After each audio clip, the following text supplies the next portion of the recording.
Hi guys, I'm Sophia. Good afternoon. And I'm currently a fourth year English major at National Strathclyde University of Education. And I'm Ern. My name is Ern-Yang, Huang, full name. And I'm a sophomore moving on to my junior year, also a student at National Strathclyde University of Education. And I'm majoring in English, and I'm also part of the educational program. Same here. Okay, so today we're going to talk about so far what we have done with our makeup project and the topic of technologies, enhanced teaching and learning. Okay. So later on, I will introduce the map subject and what Dr. Stavro, our supervisor, had asked us to focus on. Then I'll introduce the story background, players, and NPC that I decide.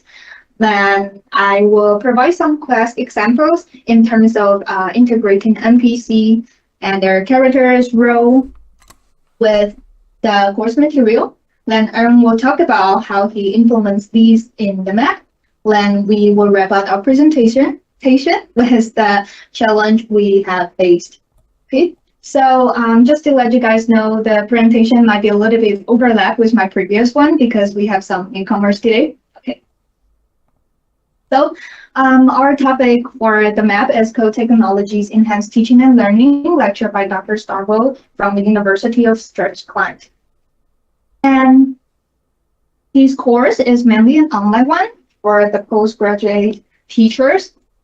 Okay, and the course objective is to enhance learnings by integrating educational technologies. Okay, and he suggests us to some highlights to on these. He suggests us to focus on these based on the weeks. Okay, so for week 1, he hopes us to focus on introduction, history, and technologies acceptance model. Okay, and the course materials he provided wasn't that extensive, but we do make sure that we have made the quest include all of these 3 topics. And for the following weeks, we also made the quest based on what he had provided. As for the question types, he suggests that the closed question we have already made are fine, but he hopes us can add more open-minded and situational questions to let his students to implement learning design principles into various teaching scenarios. So, based on the course objective and the things he already provides, I thought of a storyline. So the original storyline is that because our course is called Technologies, Enhanced Teaching and Learning, the original one I base our story on mostly technologies. And the story is that the AI army is going to attack a peaceful human village.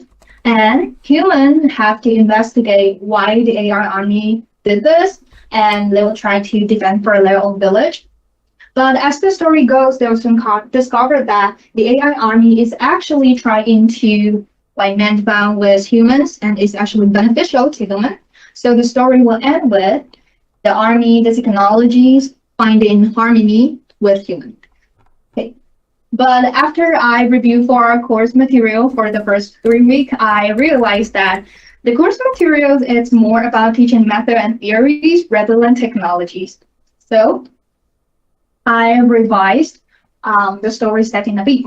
So our outline is that the revised one is that in one peaceful Everwind Kingdom, there's a fugitive called a Hydra. He is really skillful but troublesome at the same time. And he's a really good technologist who has already created lots of chaos with his inventions. And because of the destruction, the ruler of Everwind Kingdom asked the bail bondsman to help track him down and bring him to justice. Okay. And the players, they are all bounty hunters in the Everwind Kingdom, which are recruited by the bail bondsman. And their ultimate mission is to capture the fugitive Hydra. Okay. And our story will end with taking down a Hydra on map 3. And to do so, the players have to collect 5 weapons, which such as this tip, optic camouflage cloak, or EMP post grenade. So these are some of the weapons they can collect, and they'll have to collect at least 5 to take down a Hydra. And the story will end with players bring back a Hydra's head as an item and to go back to map 1. Yes. So these 2 pictures are some of the imagination, I think, when I was designing the story setting. Because the course is called Technologies in Enhanced Teaching and Learning, so I kind of want to combine the modern and the medieval elements together. Yeah, just like the course. So now I'm going to talk about how I connect storylines, map design, and NPC together. So we had, because we are doing the course material for 3 weeks, so we have 3 maps in order, which are Everwind Kingdom, Utopia Island, and Forbidden Matrix. So the ultimate villain, Ahijah, is located at Forbidden Matrix. And so players have to come here to take him down. So for the first 2 maps, it's going to be the place where train the players to be capable to take Ahijah down. Okay? And to make our map user-friendly, the first map is not only about our course material for week 1, but it also has some quests to instruct the players on how to play the game, to talk about the game functions. So as I mentioned, the map 1 is very functional and purposeful, so the NPC are also very important, and each of them have their own responsibilities, such as this one. So Lexi is the first NPC they'll meet during their journey. So she's the villager who gives players an overview of the Everwind Kingdom. She'll talk about the current condition, and she will explain what have Ahijah done, and she will also lead the players to find UTS, who is the bail bondsman, to get the first profession.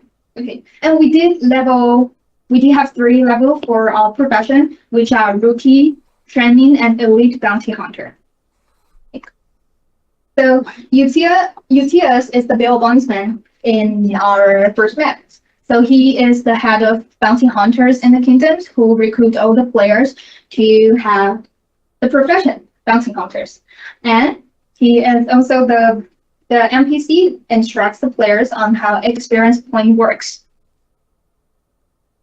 As for Tuco is the tavern owner. In Chinese, 就是餐馆的老板. Okay, he's the tavern owner who instructs the players on how food and money works. Okay, and Matilda is the tavern waitress who will talk more, give more information about Ahijah to let the player have a better understanding of the overall game. And she is also the one who gives out the first quest about course materials. Okay.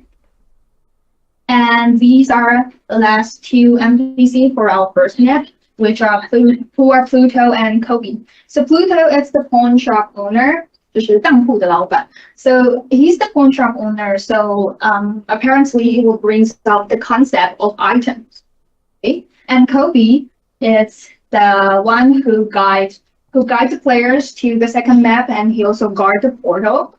And because I didn't mention that our second map is called Utopia Island, so Kobe is the one who acts as the figure of captain.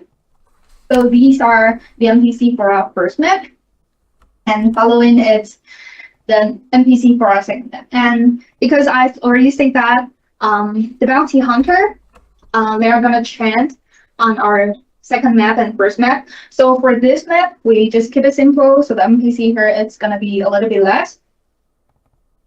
The map 1 is gonna be Muhan, and he's the martial art master because he's gonna help the NPC, help the player who is training. Okay, and we also have Fairy Fiona. She is the one who guards portals, and this line is one of the line I designed. It's kind of like a pawn to give her characteristic. Yeah, 是谐音梗啊. Okay, so as a fairy, we believe in giving and taking, fair enough, right? Kind of like that. Okay. These are the other two NPC. The first one is Astra. She's also the carbon owner. So for each map, we did make sure that we have a food supplement station. So for this one is Astra. And the final one, last but not least, is the ruler Gordon. So he's the one who he's really important because he's gonna give the players the reference letters to grant them to go to the third map. So yeah, this is some of the NPC from the map 2. And for map 3, as I mentioned, a Hija is gonna be taken down here, right? So the map is more like intense and high stake vibe. So the NPC here is gonna be more, I'd say dangerous, except for this one. Okay, so Gibbery is the assistant. He is gonna give the players with an overview on map 3, and Rebecca is the one who provides food on our third map. And these two weaponry, Anseldo and Vito, are weaponaries employed market dealers. They are the ones who provide weapons and the materials for making weapons to the players. Yep.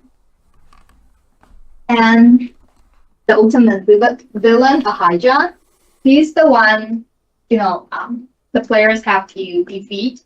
And he is also the one who guard the portal to map 1. Yeah, because to give the game the closure, right? And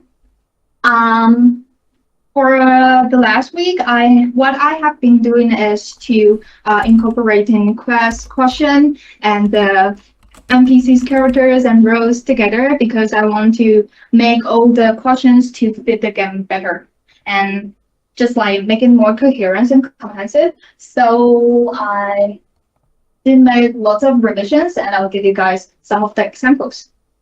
Okay, so in map 2, for the main character, let's go Muhan, and he is the martial art master, right?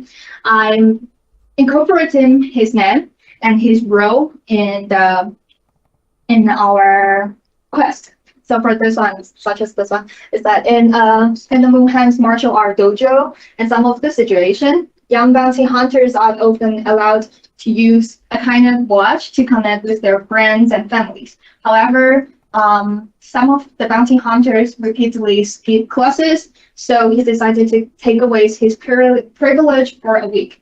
And I will link it to the course material, operant conditioning. Yeah. And some of the other, it's like this. So on top of incorporating these, I also changed some of the questions into like letter form. So this one is when the one of the NPC, Gordon, in map 2, he sent a letter to Muhan. Okay, so this one is that because Gordon is the ruler for Utopia Island, so he will talk about what challenges he encountered in map 2, and he will ask Muhan for advice. And these is the question asking about classical conditioning.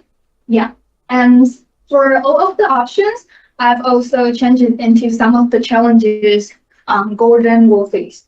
Like, okay, maybe for option 2, most guards on the island refuse to do the night shift due to their fear of strange noises made by wild animals. So these are some of the situations and conditions I've revised.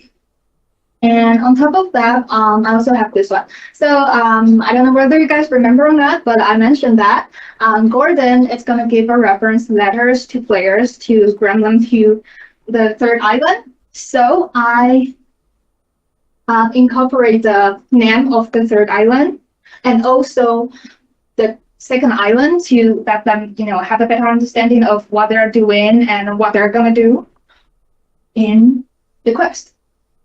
Yeah, I think that's my part, and following Ern, I'm going to talk about how they implement all this event. Okay, I'm back, and I'll be talking about mainly the putting of all Sophia's ideas mainly into the game, how we integrate it into the game. And I'm gonna go through the maps pretty fast. There's quite a lot of slides, so apologies to the people online. You might not be able to see what I'm pointing on the screen as clearly. But if you do have any questions, please feel free to stop me. Okay, So moving on to map 1, Everwind Kingdom. So this is the design of our map. There's no clear idea, just try to spread everything out. And then moving on here, we have our birthplace and then our placement of our NPCs. And the main portal to leave map 1 will lie here by the ship with the Captain Kobe. Right. And then moving on to the birthplace, I zoomed in here.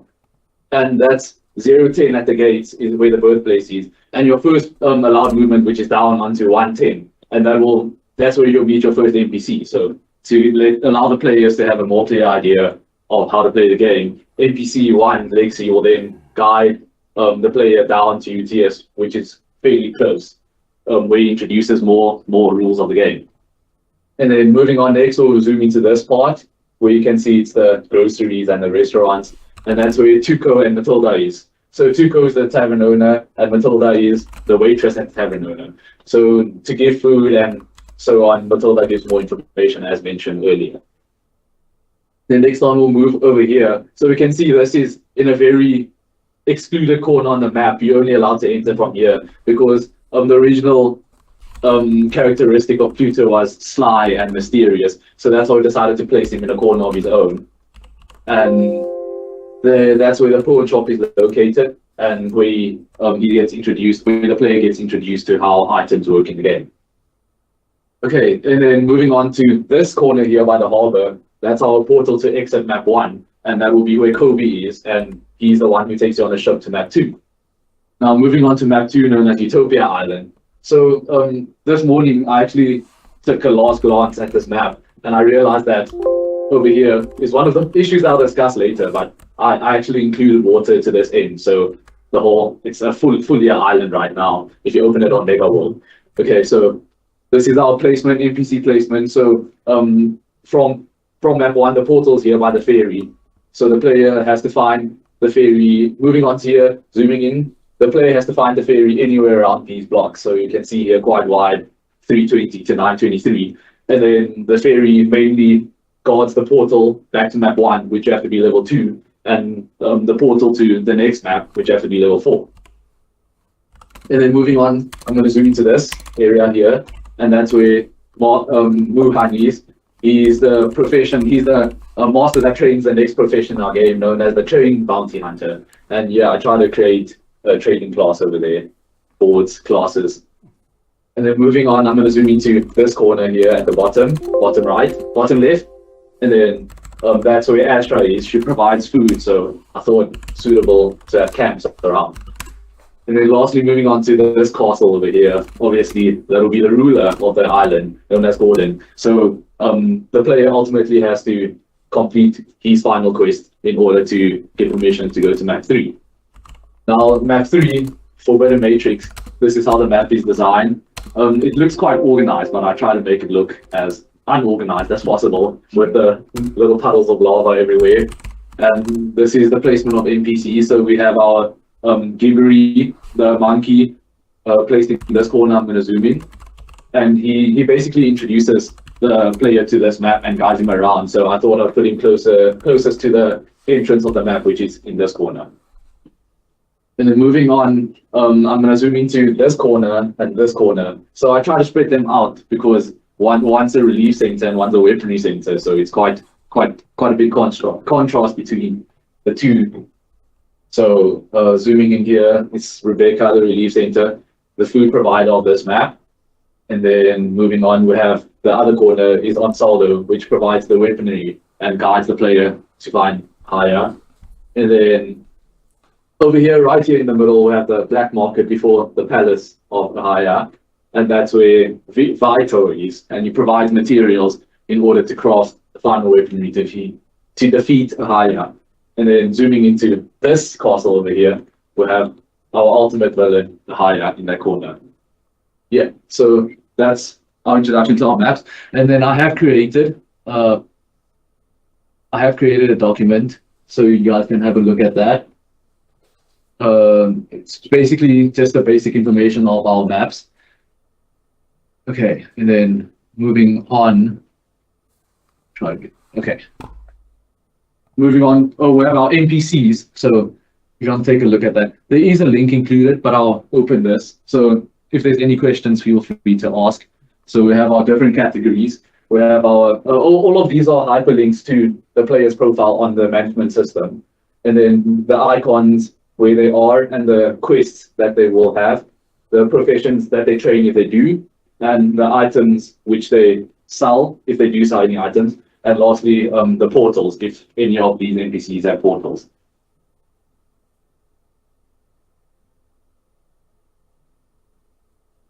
Okay, let's move on to items. So originally, when I started choosing items for our quests and for our game, I used existing items, but I felt like that wasn't really what I wanted. So I went on and I created my own items. I think maybe that's what you're supposed to do. So let me just introduce you to our items. There's not a lot. Over here, I categorize them into resources and quest items. So the resources, our food, we have our Everwind roast chicken, our Utopia wind, and our forbidden bread. So as you can see, each of these items, the name relates to the map that they're coming from. And then over here, each item we provided is worth 200 movement points. That's for every item here. And then over here, we have our quest items. So these are the items that you collect along the way from completing quests. And some of the items you have to gain in order to move on to the next quest, while some of them you get them, but they don't really have a purpose for you. But there is a little trick around it, which I'll explain later on. So for the same thing, I did create a document with our items. So okay. So over here we have the same principle applies. All of these are hyperlinks to the item in the management system, and then our icons, and then the type of items, and then what you do with the items. So bottom obviously quest and eat at the top, and then the effect parameters, and then initial amount and max stack amount. So for the quest items, you're only allowed to stack one item, but for the any food items, it's 5, which applies, and you're allowed to carry the same item onto the next map.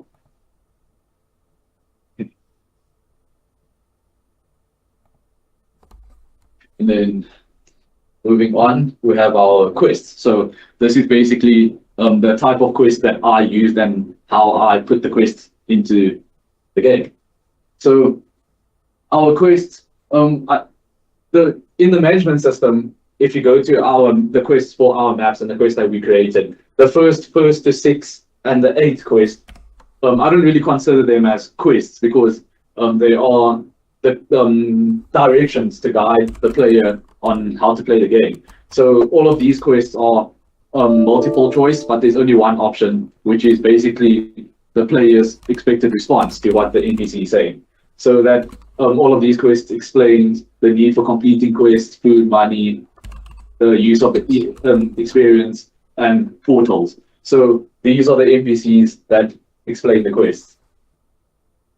Now moving on, for our first quest, only the first quest is based on history of learning technology, and a wide range of our quests is based on learning theories, mainly behaviorism, which is quest 2 to 22, and 23 we haven't really completed our map yet, which I'd really like to complete. It's very close to being finished, but question 23 onwards will be on constructivism, guiding theory, and Bloom's taxonomy. So on our maps, all of our NPCs do have quests except for Lexi. She's the only one that guides directions, and the rest of them all will have quests. Now moving on is the type of quests that we use. I think we only used 3 or 4. So we use multiple choice, the most obvious one. Obviously, there's only one correct answer, the rest will be false. So you have to find the correct answer in order to complete the quest.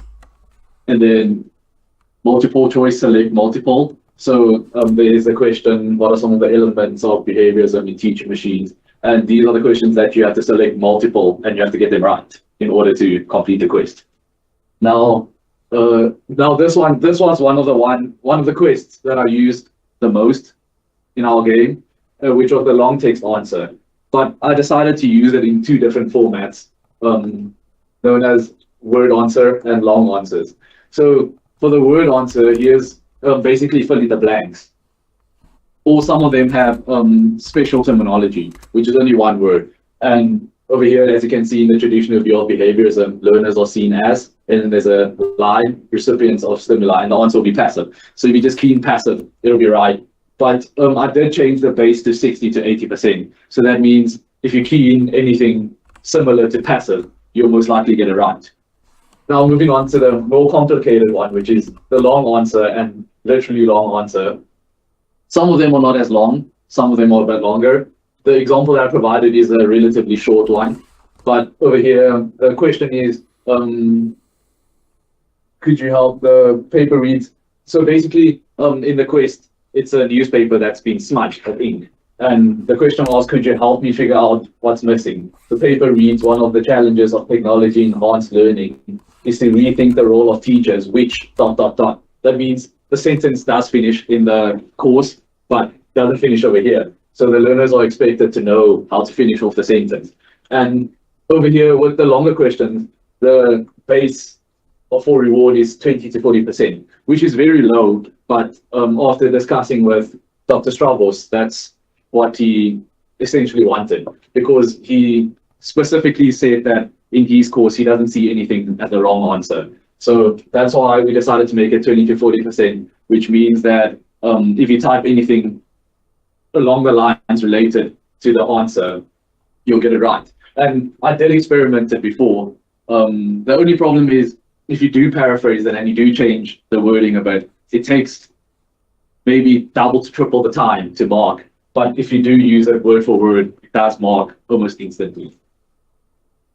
Now moving on to check-in items. So this is where you collect items along the way, and sometimes you'll need it for a quest, sometimes you don't. So for example, for this one, check-in item, if you have it, the quest is instantly completed. So one of the easier ones. And then we have item choose one, which is one of the more difficult ones, where you collect items along the way. And this is the part where you don't know which item you'll be needing and which one you won't. So for example, over here along the map, I think I'll demonstrate this in my demonstration later on of the game, but you collect 2 items and only one of them is right. And with the other one, if you do read the game properly, you'll know what to do with it. Okay, and our quest reward system. So for multiple choice, the choose one, mainly plus 100 XP for professions. All of these are for professions. I think I set the normal experience, all of them to 100, but over here I did make some tweaks to the amount of XP you get depending on the type of question you complete. So for choose one, that's plus 100, choose multiple, 150 to 200, depending on the questions and the answers. And long text answer for just terminology, one word, that'll be 200. And for long answers, as in a sentence or a paragraph, that will earn you 300. And then submitting items, if items choose one, that will earn you 300. If you check in the item, 100 to 300. And there's a bit of a difference over here because I tried to balance it out in order to allow the player to level up at certain points in the game. And then reward items, so no fixed quests. Some quests will give you rewards items, some won't. And sometimes the rewards are the potions seen earlier, or it could be food, or it could be quest items which you need to complete the next quest. So over here, I've done the same thing with my quests. There's actually, I've got 2 different ones. So over here, I've got a Word document. So all of these quests are the content, or what's in the content block in the management system. So if anybody wants to take a look at that, I will post that later. And then for the other one, I've got this table. So this is a very organized table of the quests. Same principle, the links will take you into the game. And then the giver NPC, and then the required profession to complete the quest, the levels required, and then the type of quests over here. And then I think all of our quests are not repeatable, but all of them you are allowed to retry it. And then reward professions over here. And then over here, I just try to show where the players will level up in the profession. So over here, you can see that the rookie bounty hunter, you only reach level 1. But for the training bounty hunter, you go all the way up to level 4. Yeah. And then this is the reward XP, and then reward money. And then this is the items, if they are any.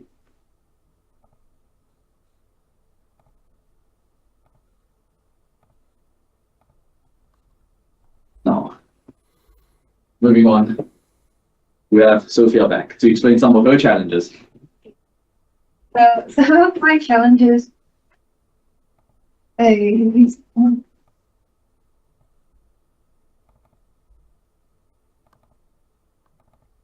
don't know why it looks like this, but anyways, you guys can hear me out. Okay, so the challenge I face is that, first of all, is the quest revision. So when I was designing all the storylines, I figured that it's really hard to incorporate the NPC while still remaining the storyline smooth and cohesive. So it took much more time than I expected to revise the quest. But fortunately, I've already revised most of the quests for map 2 and some of the quests for map 3. And the next one is the map 3 storyline. Because at first, when I was thinking of the storylines, I didn't think of how to end the story. I just think of, yeah, we can just defeat a Hydra, but I didn't think of how to give it a closure. But Ern advised me on how to do it. He said that you make his head as an item to take back to map 1. A little bit brutal, but still okay. So that's how I present as a sensible scenario. And the third one is characters' name, because as you guys can see, the characters' names are a little bit irrelevant to their professions and their roles. So that's the thing I found out when I finished designing all of the storyline. I haven't resolved it yet, but I'm open to any kind of suggestion. Okay. Back again. So these are my challenges. So I think Professor Chang knows that I think I asked him about the proficient experience just about 10 times, not that much. So yeah, I kind of struggled to understand when the player will level up. So that gave me a lot of trouble while assigning my experience points for the professions. Like, question that I always ask myself is, when do they level up? Because after I create the game, I always go and I play the game to try and see if everything's in order. And I realized that a lot of times I go to the NPC and there's no mission available. That's because the player hasn't leveled up. But yeah, towards the end, after playing the game and getting assistance, I felt like I kind of have an idea of what's going on there. So if I do need to create more quests in the future, I will have an idea of how to do that. And obviously the long text answers. So first of all, the marking system. I feel like it's my responsibility to check that it marks right. So I spend a lot of time throwing in different answers to see what it accepts, what it doesn't. And I think overall, it is relatively accurate, because if I do type in something completely unrelated to the question, it won't give me the quest as correct. But if it's something related to the system, it depends. Sometimes it gives it, sometimes it doesn't. And yeah, our long text answers, I think we didn't really create enough. I don't think this will be ultimately what Dr. Stavros wanted. So I think if there is any adjustments to be made, it will obviously to change some of the multiple choice questions into more theory and long questions. And then this is one of the issues that I spoke about earlier, which is map boundaries. I realized if you don't have some sort of water or mountain blocking off the edges of the mountain, once you get there, it hits some kind of lag, glitch. There's it'll say error code, something like that. So what I try to do is I try to put some sort of boundaries at the edge of our maps. Yeah, and then, so this is our presentation. I will do a quick demonstration, very quick, of our game. We only have reserved 3 minutes. 3 minutes, okay. I turn on my camera, I don't know if, okay, you can see me. Here. So, this is one of our quests that I found quite interesting. So over here, you go to Muhan and it tells you he's missing something. I've got a tougher quest for you this time. To succeed, you'll need to gather the right items from Astro or Fiona. So you accept the quest, and over here, you can see that's part of the quest. So if you did do the course, you'll know that the missing item is a bowel in this experiment. So he sends you to Astra and Fiona. So you've got to go find Astra here. And then it doesn't matter who you go to actually, but I'm here at Astra first, and she's asking me, am I still searching? So hello there, I heard from Wuhan that you were here for the mysterious item. It could be at a high price, most people can't afford it. So over here, it's a multiple choice question. And once you complete it, I hope it's right. Yeah. Okay, so over there you see wings and the bell, the Utopia bell. And then moving on, you have to go visit the other NPC. Just have to find her. Okay, perfect. And then over here, do I have what you need? During my charms classes, what I should do to make the environment better according to the teaching concept in behaviorism. Okay, so I did tweak this long question. Oh, it's a multiple choice. Never mind. Sorry, I thought it was a long question. Providing immediate feedback.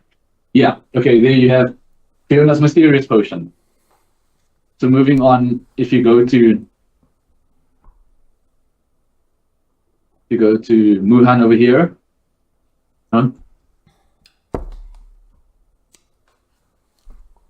Okay, there's an error.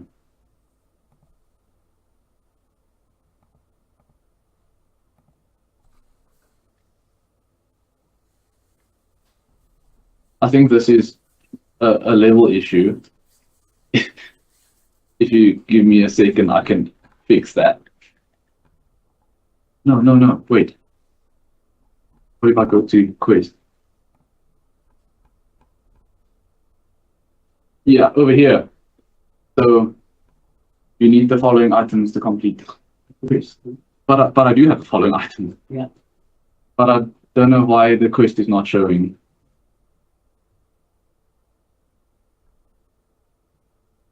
Okay, anyways, let me just...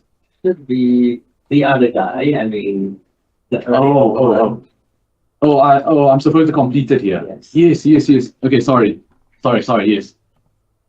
Over here. So you have to submit the missing item, which is the bowl. So once you submit the bowl, you get the quest done. But if you remember correctly, I collected 2 items, and one of them was the bowl and the other one was a potion. And if you remember earlier on in the game, Pluto told you that items that you don't need, you can give it to him, and he'll give you money in return. So basically, I set for all the extra items in the game, I set a quest on Pluto. So after you receive that item, whether you want to change it, it's depending on you. You don't have to. You don't really get any experience points for trading it in. But what you do get is money. So if you do feel like you're running out of movement points and you don't have money to buy food, you can always go trade in that item. But if you don't trade in the item and you're still able to complete the game, then maybe too good for the game. Okay. So moving on is our question time. Any questions? Any question? If there's any slides that you want to see again. Any question in person or online?